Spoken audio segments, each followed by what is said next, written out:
this in a sea of the dying and shameless, a sea of the aimless. I don't wanna be one of the nameless. Bismillahirrahmanirrahim. Assalamualaikum warahmatullahi wabarakatuh. Hai teman-teman semua, semoga sehat selalu dan tetap semangat untuk menjadi guru-guru profesional. Dan mudah-mudahan di tahun ini teman-teman semua yang sedang mendengarkan dan menonton channelnya Lentera CPNS dan Navigator Guru bisa lulus PPG di tahun 2022 ini, amin. Teman-teman semua, kemarin kami mendapatkan DM atau mendapatkan atensi untuk membahas soal-soal tentang PGSD. Jadi teman-teman yang guru SD silahkan tonton dan simak video ini sampai selesai. Dan jangan lupa di subscribe dan bunyikan loncengnya sehingga informasi yang kami upload di YouTube bisa bermanfaat untuk teman-teman semua dan langsung bisa dinikmati tanpa tertinggal. Oke, teman-teman semua, kali ini saya akan membuat soal tentang kisi-kisi soal ujian. Masuk di subkompetensi, merumuskan indikator kompetensi dan capaian pembelajaran berdasarkan standar kompetensi lulusan atau indikator esensialnya dilihat oleh teman-teman di samping nih. Nah, nanti kita bahas tentang indikator tujuan pembelajaran, model pembelajaran yang berkaitan dengan pembelajaran sehari-hari seorang guru. Oke, tapi sebelumnya ke soal, saya akan membuat sebuah materi sedikit untuk teman-teman semua. Silahkan siapkan buku catatannya dan teman-teman bisa catat di buku. Biasanya kalau misalkan dicatat itu lebih hafal ya, karena teman-teman menulis dan langsung membaca juga. Oke, jadi pertama itu namanya indikator teman-teman. Kita tahu sendiri yang namanya indikator itu perilaku yang dapat diukur atau diobservasi oleh guru itu sendiri. Ya, jadi indikator itu mempunyai 3 fungsi, diantaranya adalah mengembangkan materi pembelajaran atau bahan ajar, kedua adalah mendesain kegiatan pembelajaran, dan yang ketiga adalah merancang dan melaksanakan penilaian hasil belajar. Oke, jadi indikator itu adalah perilaku yang dapat diukur. Kalau yang dapat diukur berarti harus ada sebuah kata kerjanya ya teman-teman ya. Seperti ketentuan dalam merumuskan indikatornya, yang pertama adalah indikator dirumuskan dari kompetensi dasar ya. Jadi urutannya adalah kompetensi inti, kompetensi dasar, baru indikator. Seperti itu ya teman-teman ya. Nah, di sini yang kedua adalah menggunakan kata kerja operasional yang dapat diukur. Nah, jadi kalau misalkan KKO ini seperti si siswa ini kita menginginkan siswa ini dapat menempuh atau melaksanakan apa yang benar-benar bisa diukur gitu. Nah, kemudian yang ketiga adalah dirumuskan dalam kalimat yang simpel, jelas, dan mudah dipahami. Dan keempat adalah tidak menggunakan kata yang bermakna ganda. Yang kelima adalah hanya mengandung satu tindakan. Dan keenam adalah memperhatikan karakteristik mata pelajaran, potensi, dan kebutuhan peserta didik, sekolah, masyarakat, dan lingkungan daerah. Oke, jadi ingat bahwa indikator itu adalah perilaku yang dapat diukur ya teman-teman ya. Jadi kalau misalkan materi sudah jelas, kita coba ke 10 contoh soal. Nanti setiap soal akan kita bahas satu persatu. Oke teman-teman semua, ini soal nomor pertama. Pak Ano akan merumuskan indikator mata pelajaran IPA di kelas A. Sebaiknya Pak Ano merumuskan indikator tersebut dari apa? Turunan daripada indikator sebelum. Indikator itu apa teman-teman? Apakah kompetensi inti? Apakah kompetensi dasar? Apakah tujuan pembelajaran? Apakah sarana dan prasarana? Silakan tulis di buku catatan teman-teman semua. Oke, sudah bisa dijawab? Ya, jawabannya adalah B, kompetensi dasar. Karena dalam merumuskan indikator yang harus diperhatikan adalah yang pertama adalah dirumuskan dari kompetensi dasar dulu, baru menggunakan kata kerja operasional. Jadi turunannya gitu ya teman-teman ya. Kompetensi inti, kompetensi dasar, indikator, tujuan, baru materi pembelajaran. Kemudian yang kedua, konten atau kompetensi yang terdiri atas sikap, pengetahuan, dan keterampilan yang bersumber pada kompetensi inti yang harus dikuasai peserta didik disebut dengan apa?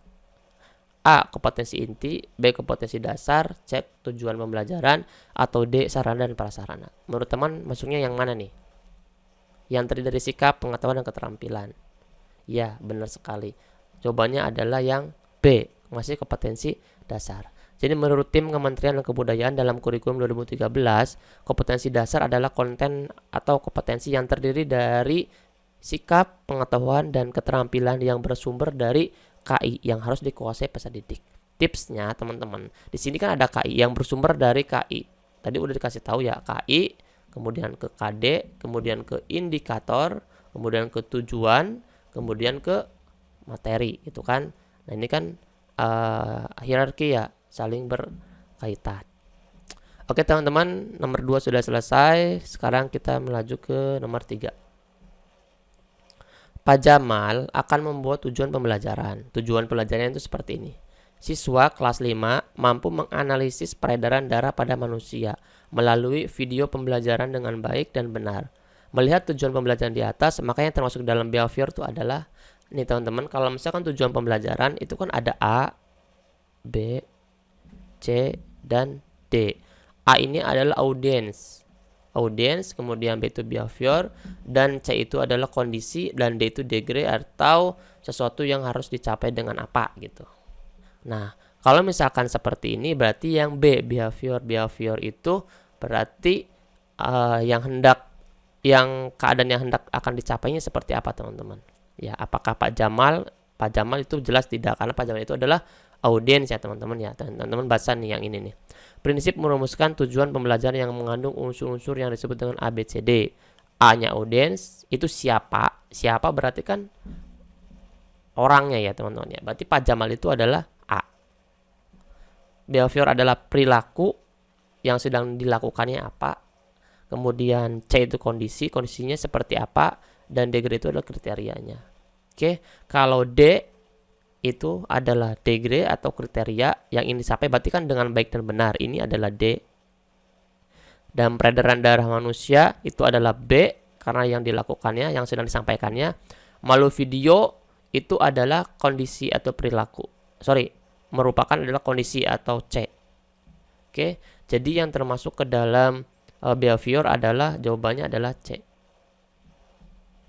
Oke, jadi ingat-ingat audiens itu siapa, B itu perilaku ya teman-teman, perilaku daripada di tujuan pembelajaran ini apa, dan kemudian yang C adalah kondisi, dan D adalah kriteria. Nah, biasanya kalau kriteria itu adanya di akhir dengan baik dan benar, dengan baik aja misalkan, atau dengan benar aja, seperti itu teman-teman semua. Paham ya sampai sini ya teman-teman ya? Oke, lanjut ke soal nomor 4. Pak Jaka sebelum melakukan pengumpulan data dalam proses urutan evaluasi, yaitu melakukan uji coba dalam pembelajaran seorang guru pada sebelum melakukan evaluasi adalah apa?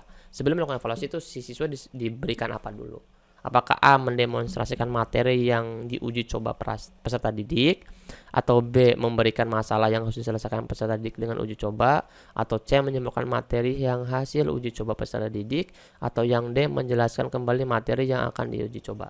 Menurut teman-teman apa jawabannya? Ya, jadi teman-teman, kegiatan evaluasi ini terjadi ketika ada masalah yang ditimbulkan, sehingga guru dapat memberikan penilaian dan pengukuran kepada siswa akibat dari masalah tersebut. Jadi sebelum dievaluasi, jelas siswa itu diberikan masalah terlebih dahulu. Jadi dari pemecahan masalah ini kita bisa mengevaluasi apakah peserta didik itu bisa menyelesaikan dengan baik atau tidak bisa menyelesaikan dengan baik. Ya, jawabannya adalah yang B. Lanjut ya teman-teman ya. Soal nomor 5. Siswa kelas 6 SD sedang melihat gurunya mempresentasikan materi tentang metamorfosis sempurna dan tidak sempurna menggunakan aplikasi PowerPoint. Sebaiknya guru kelas 6 ini membuat PowerPoint yang menarik untuk siswa, sehingga siswa tidak merasa bosan. Dari pernyataan tersebut, PowerPoint yang baik adalah PowerPoint yang memuat apa? Apakah seluruh materi yang ada di buku itu dimasukkan ke PowerPoint semua? Ataukah gambar yang lucu dan menarik supaya anak-anaknya tidak bosan, atau materi dan penjelasan, atau esensi materi? Teman-teman semua, kita mengerti dan mengetahui bahwa PowerPoint itu adalah poin yang punya power. Jadi poin yang benar-benar bisa membuat siswa itu tidak bosan, mengerti, dan materi tersampaikan. Ya, jadi esensi materi dalam PowerPoint itu dimaknai dengan materi yang paling penting yang disajikan oleh audiens, sehingga audiens tidak merasa bosan dan bingung.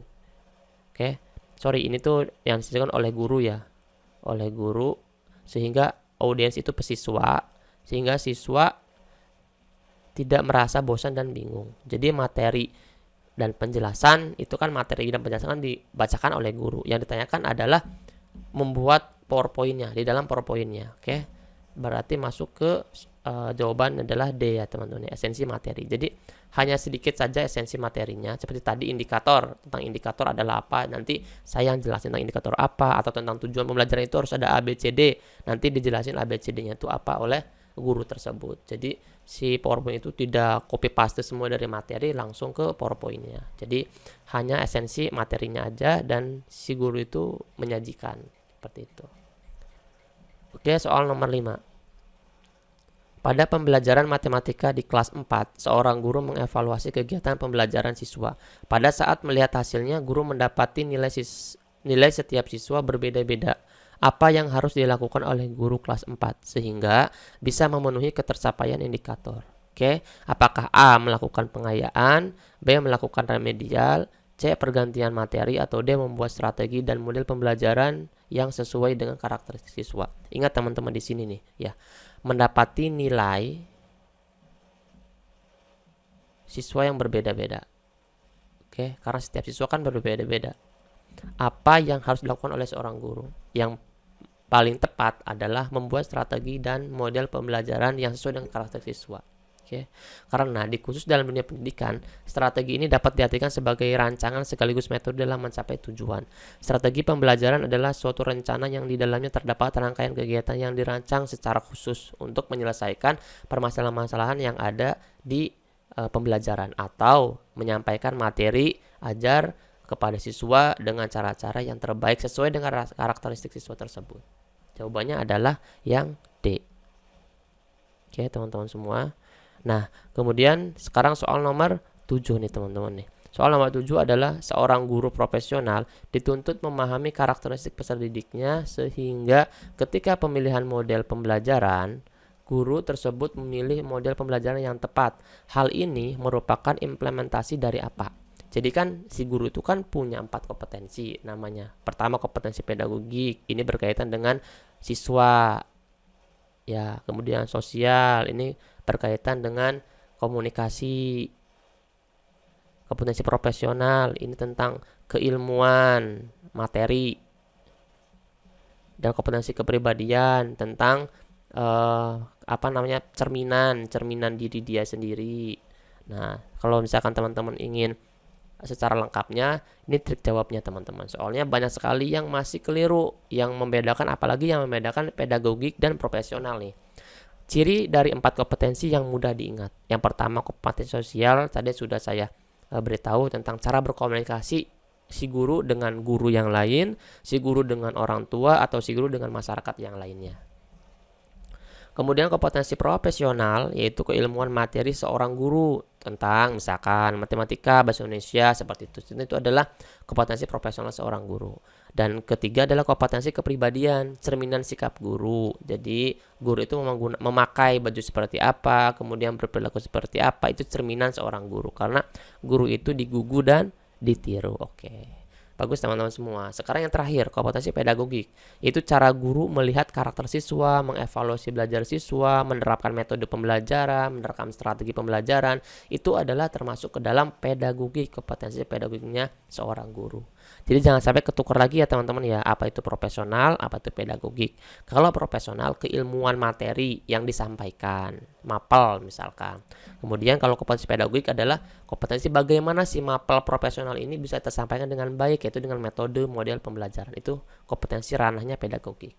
Oke, berarti kalau nomor 7 ini karena dia memahami karakter peserta didik, berarti dia masuk ke dalam kompetensi pedagogik. Jawabannya adalah yang A.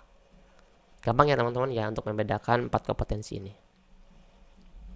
Oke, soal nomor 8. Pak Joko memberikan arahan kepada siswa kelas 6 untuk mendesain dan merumuskan pekerjaan, merancang serta mengevaluasi hasil yang diharapkan. Pak Joko dalam hal tersebut menerapkan model pembelajaran apa?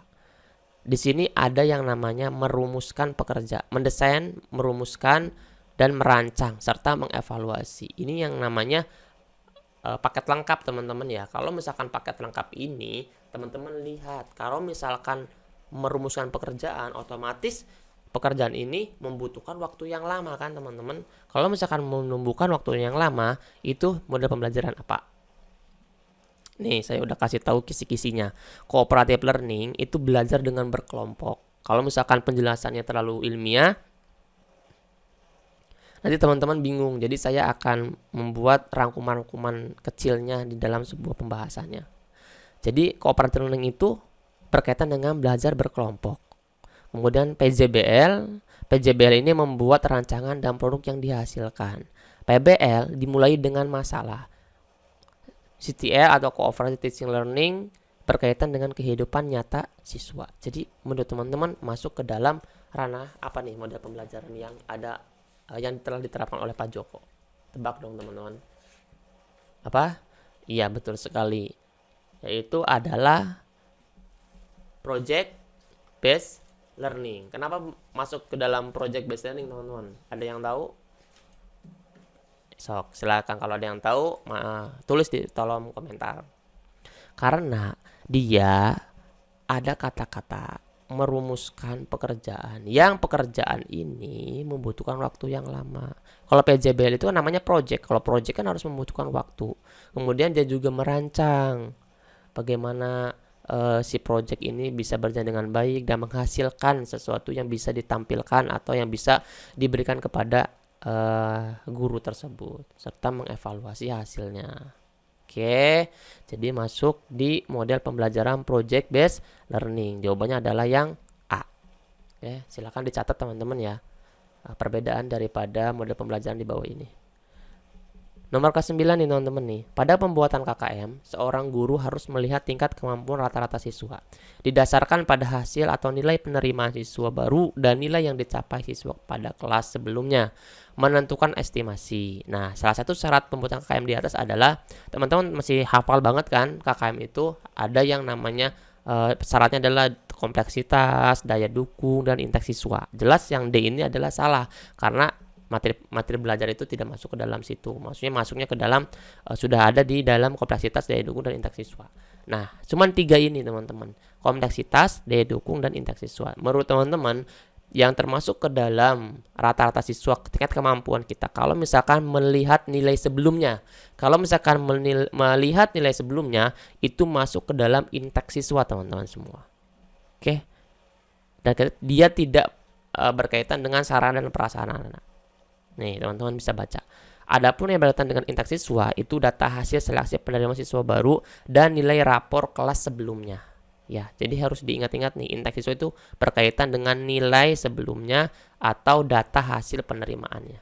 Oke, itu nomor 9. Oke, teman-teman semua. Sekarang nomor 10 ya, teman-teman ya. Pembelajaran yang diterapkan Pak Raka di kelas 3 yaitu melibatkan konstruktivisme atau membangun teman-teman ya, kemudian bertanya, menemukan, masyarakat belajar, pemodelan, dan refleksi. Jadi Pak Raka ini sebenarnya si soal ini menerapkan pembelajaran apa sih yang sedang diterapkan oleh Pak Raka ini teman-teman ya. Apakah dia menerapkan tentang PJBL, Problem Based Learning, atau PJBL, Project Based Learning, atau Contextual Teacher and Learning, atau Number Head Together. Oke, teman-teman semua, PBL itu tadi sudah dikatakan ya, dimulai dengan masalah. Dimulai dengan masalah. Sekarang yang PJBL itu kan merumuskan perancangan. Atau dia mempunyai waktu yang lama untuk membuat sebuah hasil produknya. Ini CTL, kontekstual. Kalau namanya kontekstual itu teman-teman, konteks itu kan berkaitan dengan kehidupan yang nyata. Jadi pembelajarannya harus menyangkutkan kehidupan nyata seorang peserta didik. Kalau NHT ini adalah turunan daripada cooperative learning, teman-teman. NHT itu number head together. Jadi ada cooperative learning itu ada yang jigsaw ya, kemudian ada NHT dan lain sebagainya. Jadi teman-teman, saya akan berikan pembahasan di bawah ini dan teman-teman silakan dibaca menurut teman-teman kalau misalkan seperti ini masuk ke dalam model apa. Oke, gampang ya, berarti pembelajaran kontekstual yang melibatkan 7 komponen utama. Oke, yang pertama adalah konstruktivisme, yang kedua adalah bertanya, yang ketiga adalah menemukan, yang keempat adalah learning community, yang kelima adalah pemodelan atau modeling, yang keenam adalah refleksi, dan terakhir adalah penilaian. Oke, jadi 7 komponen yang ada pada pembelajaran kontekstual. Berarti nomor 10 ini masuk di model pembelajaran kontekstual, atau jawabannya adalah C.